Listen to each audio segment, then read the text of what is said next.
नमस्कार। कृषि कक्षा 8वीं की भूगोल की पाठ्यपुस्तक का चौथा अध्याय। इस वीडियो से पहले वाली वीडियो में इस पाठ का जो है लगभग आधा भाग करवाया जा चुका है। अब उससे अगला भाग हम करेंगे। जो पिछले भाग में हमने आपको बताया कि कृषि किसे कहते हैं और कृषि जो है वो किस प्रकार की आर्थिक क्रिया है। पौधे से परिष्कृत उत्पाद तक के रूपांतरण में 3 प्रकार की आर्थिक क्रियाएं शामिल होती हैं: प्राथमिक, द्वितीयक और तृतीयक क्रियाएं। कृषि जो है ये प्राथमिक क्रिया में आती है, ये प्राथमिक क्षेत्र में शामिल होती है। और द्वितीयक क्षेत्र के अंदर जैसे वस्तुओं का विनिर्माण जो होता है कारखानों और फैक्ट्रियों में, और तृतीयक क्षेत्र के अंदर सेवाएं आ जाती है जैसे यातायात है, व्यापार, बैंकिंग, बीमा और विज्ञापन आदि। कृषि के लिए अनुकूल कौन सी चीज़ें हैं? स्थलाकृति, मृदा और जलवायु। ये भी कल आपको बताया गया था। इस नक्शे में आपको बताया गया था कि संसार में किन किन क्षेत्रों में जो है कृषिगत भूमि पाई जाती है। कृषि के जो है अलग अलग प्रकार भी बताए थे, जैसे एग्रीकल्चर जिसको मृदा की जुताई, फसलों को उगाना और पशुपालन शामिल है। सेरीकल्चर के अंदर रेशम उत्पादन है। पिसीकल्चर के अंदर जो है मत्स्य पालन आता है। विटीकल्चर के अंदर जो है अंगूर की खेती होती है। और हॉर्टिकल्चर जो है वो सब्जियों, फूलों और फलों को उगाने की कृषि तंत्र यानी जो कृषि भी एक प्रकार का तंत्र है। इसमें जो निवेश किया जाता है, निवेश अर्थात किसी उत्पादन को प्राप्त करने के लिए जो हम खर्च करते हैं उसको निवेश कहते हैं। और इसमें हम बीज, उर्वरक, मशीनरी और श्रमिक आदि के रूप में जो है इसमें खर्च करते हैं, निवेश करते हैं, इसलिए इनको महत्वपूर्ण निवेश बोला गया है। और इसके जो तंत्र में जो हम प्रक्रम जो अपनाते हैं, क्या क्या प्रक्रम करते हैं जो है कृषि के अंदर, जैसे जुताई है, बुआई है, और उसके बाद जैसे कि निराई है, कटाई है, कढ़ाई है, छिड़काव करना है। ये कृषि के प्रकार बताए थे। कृषि जो है कितने प्रकार की है: निर्वाह कृषि और वाणिज्यिक कृषि। निर्वाह कृषि जो केवल कृषक परिवार अपनी आवश्यकताओं को पूरा करने के लिए करता है, उसका उत्पादन जो है वो फायदे के लिए नहीं करता है। और निर्वाह कृषि भी 2 प्रकार की है, एक गहन निर्वाह कृषि और आदिम निर्वाह कृषि। गहन निर्वाह कृषि छोटे से भूखंड पर और साधारण से औजारों और अधिक जो है श्रम के साथ जो है खेती करना, जहाँ बहुत ज़्यादा धूप निकलती है उन दिनों में, और जो है मिट्टी जो है उपजाऊ होती है, इसलिए एक वर्ष में 1 से अधिक फसलें वहाँ पर उगाई जाती है। चावल इसकी मुख्य फसल है। इसी प्रकार आदिम निर्वाह कृषि। आदिम निर्वाह कृषि में जो है 2 प्रकार की कृषि आ जाती है, एक तो स्थानांतरित कृषि और जलवासी पशुचारण। स्थानांतरित कृषि जो है ये अमेजन बेसन के सघन क्षेत्रों में, उष्णकटिबंधीय अफ्रीका, दक्षिण पूर्व एशिया और उत्तरी पूर्वी भारत के भागों में प्रचलित है। भारी बारिश होती है, यहाँ पर वनस्पति बहुत ज़्यादा उगती है।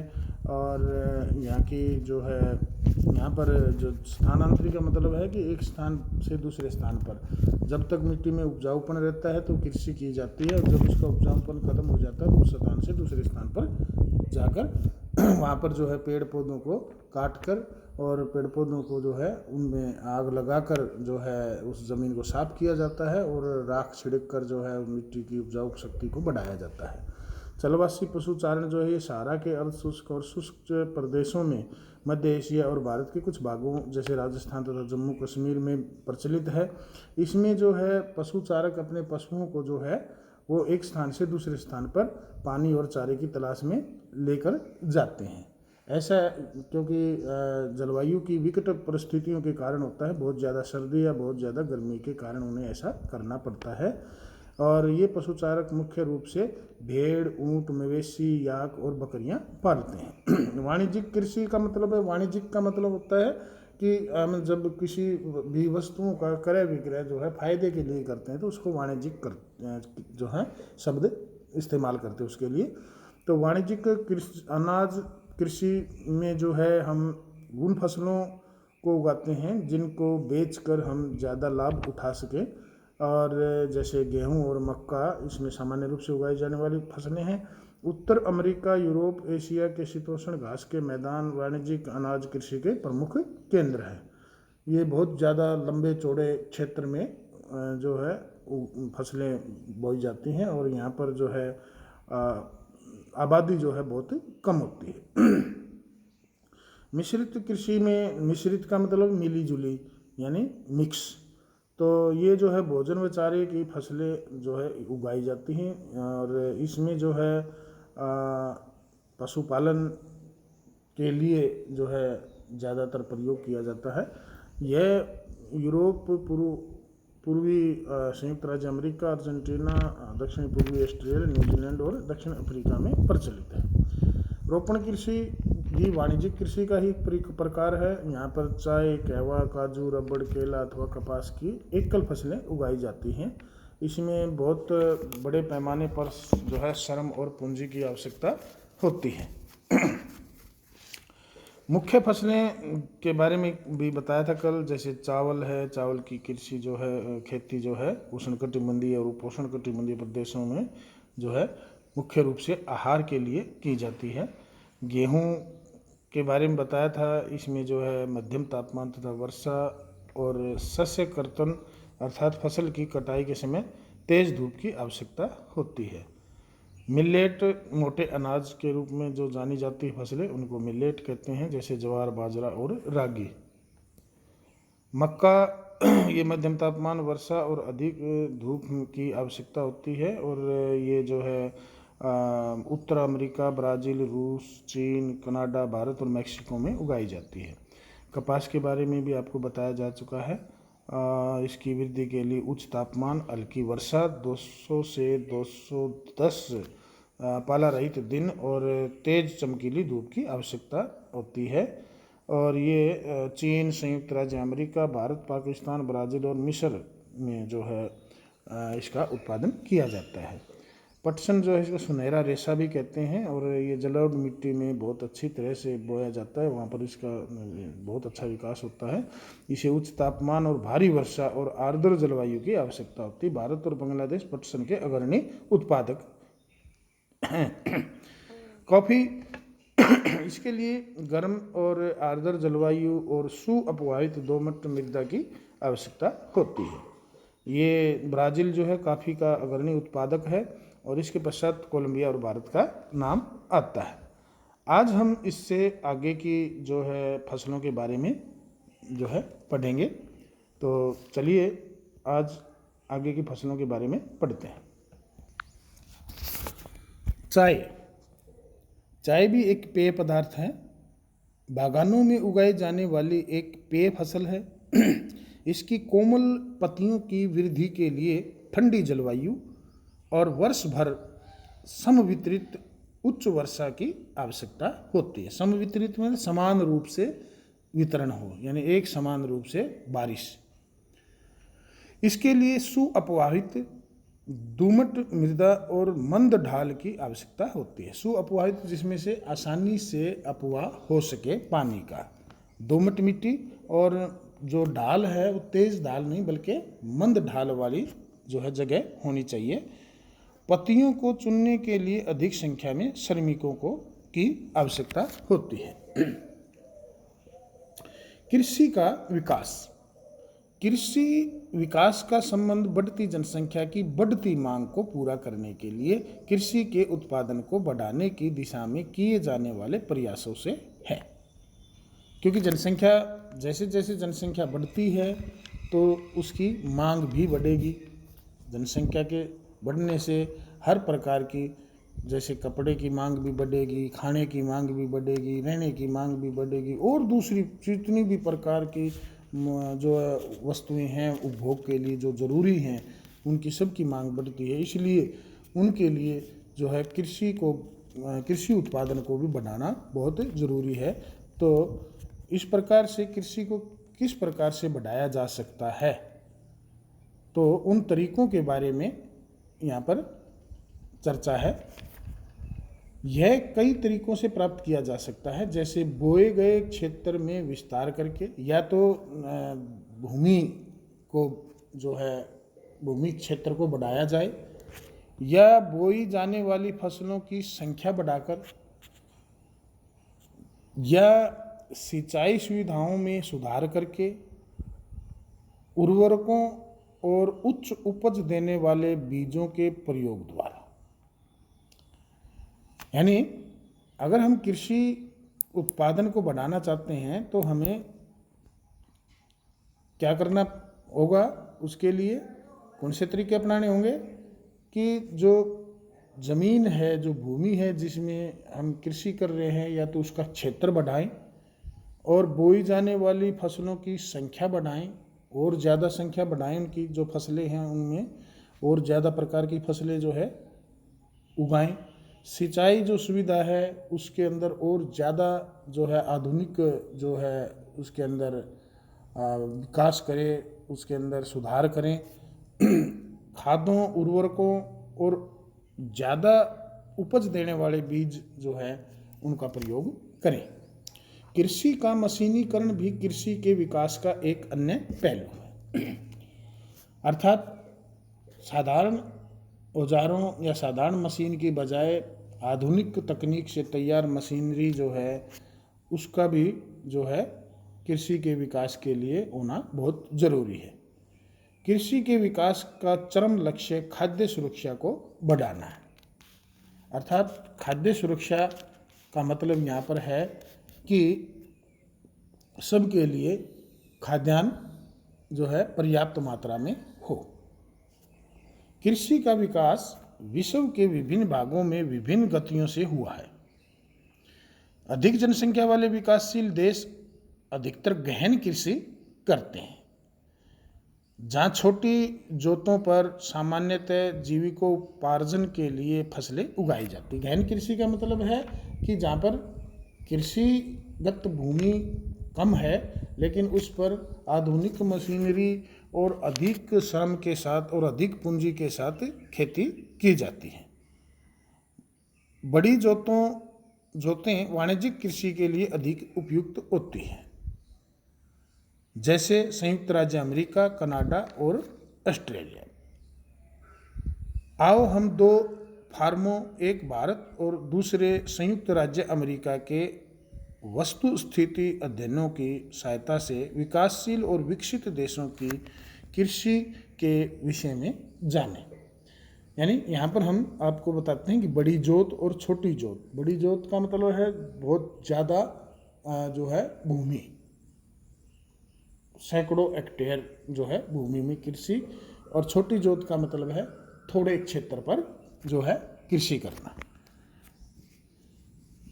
क्या आप जानते हैं खाद्य सुरक्षा तभी बनी रहती है जब सभी व्यक्तियों को क्रियाशील और स्वस्थ जीवन जीने के लिए आहार की आवश्यकता और प्राथमिकता के आधार पर हर समय पर्याप्त, सुरक्षित और पौष्टिक खाद्य पदार्थ की सुविधा उपलब्ध हो।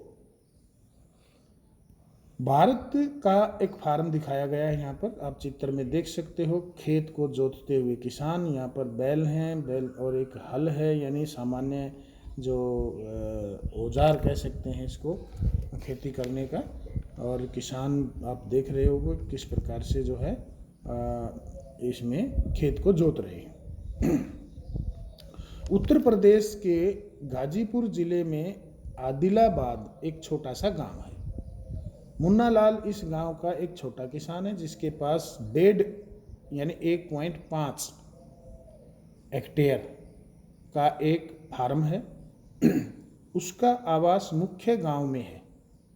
वह अधिक उपज देने वाले बीजों को बाजार से वर्षों के एकांतर पर खरीदता है।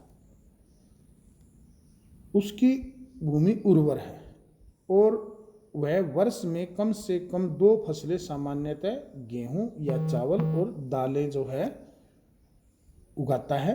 किसान अपने मित्रों और बुजुर्गों के साथ साथ सरकारी कृषि अधिकारियों से कृषि कार्यों के संबंध में सलाह लेता है।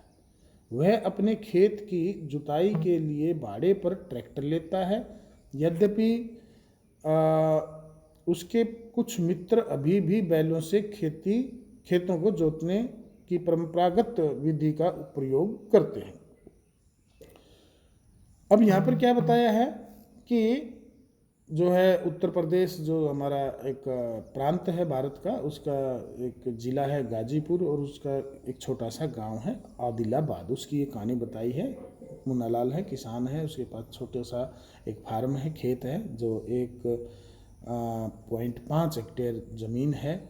और वो जो है अच्छे किस्म के बीज, जो बहुत ज़्यादा उपज देने वाले बीज जो होते हैं, उनका प्रयोग करता है। और जो है ये लगातार कई वर्षों से जो है वो इन बीजों को खरीद रहा है। और उसकी जो भूमि है वो काफ़ी उपजाऊ है। वर्ष में वो जो है 2 फसलें ले लेता है, गेहूं या चावल, और दालें उसमें उगाता है। और वो जो है सरकारी कृषि अधिकारियों से भी कृषि के बारे में सलाह लेता रहता है। और अपने खेत की जुताई के लिए वो जो है ट्रैक्टर भी कई बार भाड़े पर लेता है। हालांकि बहुत सारे उसके जो दूसरे मित्र किसान हैं वो अब भी बैलों से कृषि करते हैं, खेती करते हैं। समीप के परंपरागत विधि, यहाँ पर शब्द आया तो परंपरागत का मतलब पुराने ढंग से जो चलता आ रहा है उसको कहते हैं परंपरागत। समीप के खेत में एक नलकूप है, नलकूप का मतलब ट्यूबल, जिसे वह अपने खेत की सिंचाई के लिए भाड़े पर लेता है। यानी वहाँ से पानी जो उसने सिंचाई के लिए लेना है तो उसको भी वह मोल लेता है।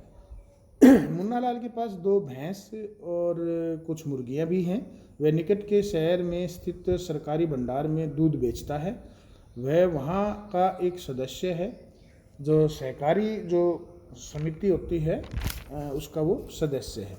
सहकारी समिति का मतलब होता है कि कुछ जो है इसके अंदर, जैसे किसानों की सहकारी समिति का मतलब है कि कुछ किसान मिलकर जो है एक समिति का गठन करते हैं, उसका रजिस्ट्रेशन करवाते हैं और सभी जो है अपने उत्पादन को वहाँ पर इकट्ठा करते हैं और उसको जो है वो बेच कर जो लाभ होता है उसको उनके अनुपात के हिसाब से आपस में बांटते हैं। सहकारी समिति उनके जानवरों के लिए चारे के प्रकार, पशुधन के स्वास्थ्य के सुरक्षात्मक उपायों और कृत्रिम गर्भाधान के संबंध में भी सलाह देती है। कृषि के विविध कार्यों में परिवार के सभी सदस्य उनकी सहायता करते हैं, जो कृषि के दूसरे अन्य कार्य होते हैं। कभी कभी वह बैंक या कृषि सहकारी समिति से बीजों की उच्च उपज वाली किस्मों और औजारों को खरीदने के लिए ऋण भी लेता है। ऋण का मतलब लोन लेता है सहकारी समिति से। वह अपने उत्पाद को निकट के शहर में स्थित मंडी में बेचता है। अधिकांश किसानों के पास भंडारण सुविधाओं की कमी होती है, इसलिए वे बाजार के अनुकूल न होने पर भी अपने उत्पादों को बेचने के लिए विवश होते हैं। अर्थात क्योंकि उनके पास भंडारण की सुविधा होती नहीं, इसलिए कई बार उनको अपना अनाज जो है वो सस्ते में भी बेचना पड़ता है। उस समय जो भी उसकी कीमत होती है उस पर बेचना पड़ता है। और हालांकि कई बार जो है कीमतें बढ़ जाती है, लेकिन उनके पास भंडारण की, स्टोर करने की जो सुविधा नहीं होती, इसलिए कई बार जो है उनको ऐसे अपने अनाज को कम कीमत पर भी बेचना पड़ता है।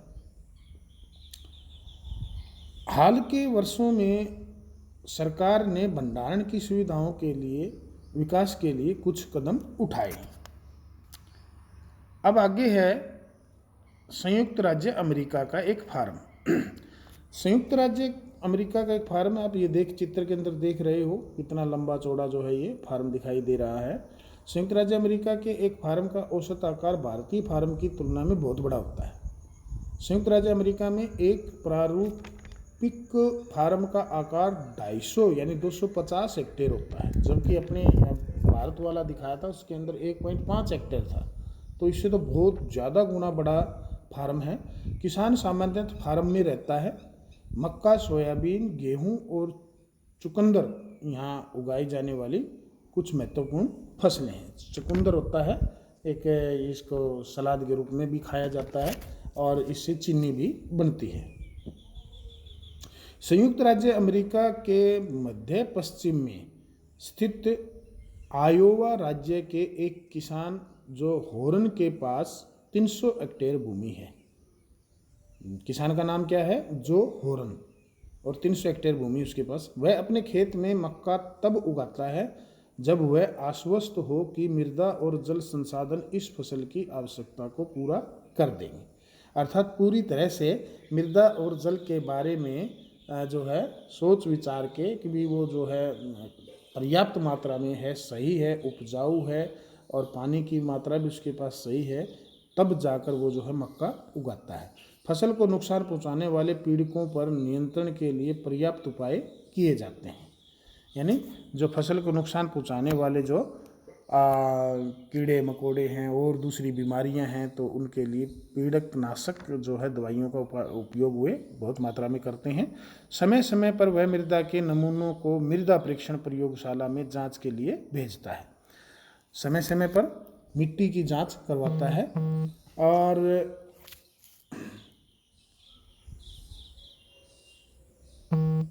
प्रयोगशाला में जांच के लिए भेजता है कि उसमें पर्याप्त पोषक है या नहीं।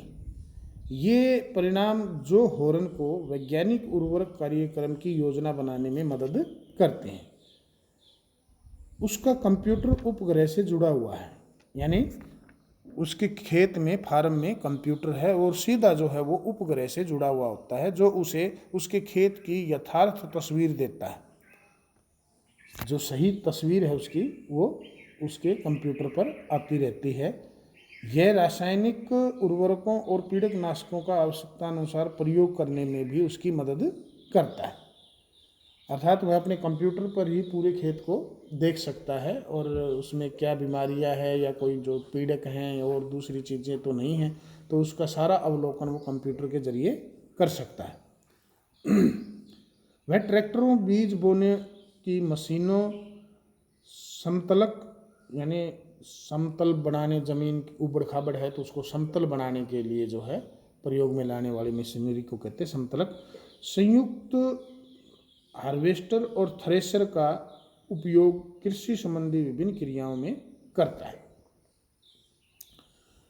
अनाज स्वचालित अन्न भंडार में संचित किए जाते हैं, अर्थात उसके पास भंडारण की भी बहुत अच्छी सुविधा है, अथवा बाजार अभिकरणों, मार्केट एजेंसियों में भेजे जाते हैं। संयुक्त राज्य अमेरिका में किसान एक व्यवसायी की तरह काम करता है, न कि एक खेतीहर किसान की तरह। तो ये पाठ हमारा इतना ही था और इस पाठ के जो है अभ्यास के प्रश्न आपको मैंने पहले करवाए भी थे, बाकी आप जो है इनको कर लें। धन्यवाद।